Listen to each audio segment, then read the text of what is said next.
కొణిదెల పవన్ కళ్యాణ్ అమ్మ కడుపున ఆఖరివాడిగా పుట్టిన అందరికీ మంచి చేయాలి, మేలు జరగాలి అనే విషయంలో ముందువాడుగా ఉంటాడు. తన గురించి కంటే జనం గురించి ఎక్కువగా ఆలోచించే మనస్తత్వం నా తమ్ముడు కళ్యాణ్ బాబుది. ఎవరైనా అధికారంలోకి వచ్చాక ప్రజలకు ఏదైనా చేయాలనుకుంటారు.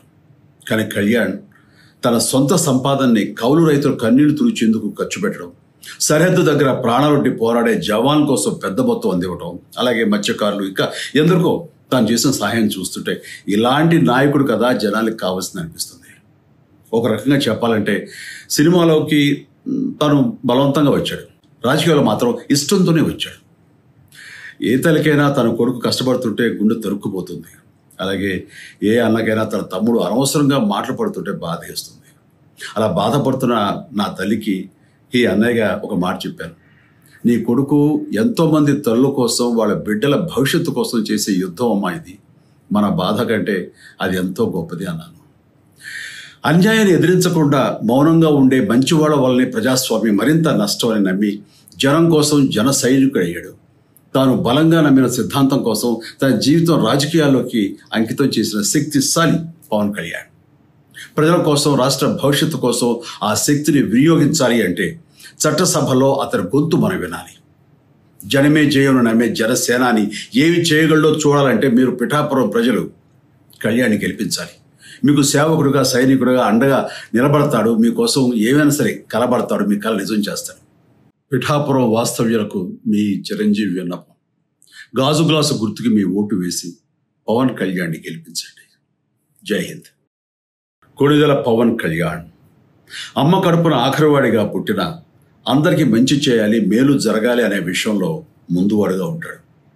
తన గురించి కంటే జనం గురించి ఎక్కువగా ఆలోచించే మనస్తత్వం నా తమ్ముడు కళ్యాణ్ బాబుది. ఎవరైనా అధికారంలోకి వచ్చాక ప్రజలకు ఏదైనా చేయాలనుకుంటారు. కానీ కళ్యాణ్ తన సొంత సంపాదనని కౌలు రైతులు కన్నీళ్లు తుడిచేందుకు ఖర్చు పెట్టడం, సరిహద్దు దగ్గర ప్రాణాలొడ్డి పోరాడే జవాన్ కోసం పెద్ద మొత్తం అందివ్వటం, అలాగే మత్స్యకారులు ఇంకా ఎందరికో తాను చేసిన సహాయం చూస్తుంటే ఇలాంటి నాయకుడు కదా జనానికి కావాల్సింది అనిపిస్తుంది. ఒక రకంగా చెప్పాలంటే సినిమాలోకి తను బలవంతంగా వచ్చాడు, రాజకీయాల్లో మాత్రం ఇష్టంతోనే వచ్చాడు. ఏ తల్లికైనా తన కొడుకు కష్టపడుతుంటే గుండె తరుక్కుపోతుంది. అలాగే ఏ అన్నకైనా తన తమ్ముడు అనవసరంగా మాటలు పడుతుంటే బాధ వేస్తుంది. అలా బాధపడుతున్న నా తల్లికి ఈ అన్నయ్యగా ఒక మాట చెప్పాను. నీ కొడుకు ఎంతోమంది తల్లుల కోసం, వాళ్ళ బిడ్డల భవిష్యత్తు కోసం చేసే యుద్ధం అమ్మా ఇది.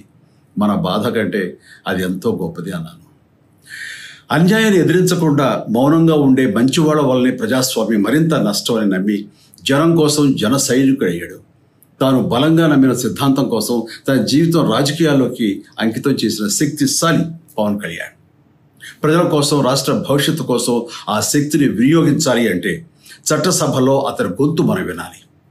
జనమే జయను నమ్మే జనసేనాని ఏమి చేయగలడో చూడాలంటే మీరు పిఠాపురం ప్రజలు కళ్యాణ్ని గెలిపించాలి. మీకు సేవకుడుగా, సైనికుడుగా అండగా నిలబడతాడు. మీకోసం ఏమైనా సరే కలబడతాడు, మీ కళ నిజం చేస్తాడు. పిఠాపురం వాస్తవ్యులకు మీ చిరంజీవి విన్నపం. గాజు గ్లాసు గుర్తుకి మీ ఓటు వేసి పవన్ కళ్యాణ్ని గెలిపించండి. జై హింద్.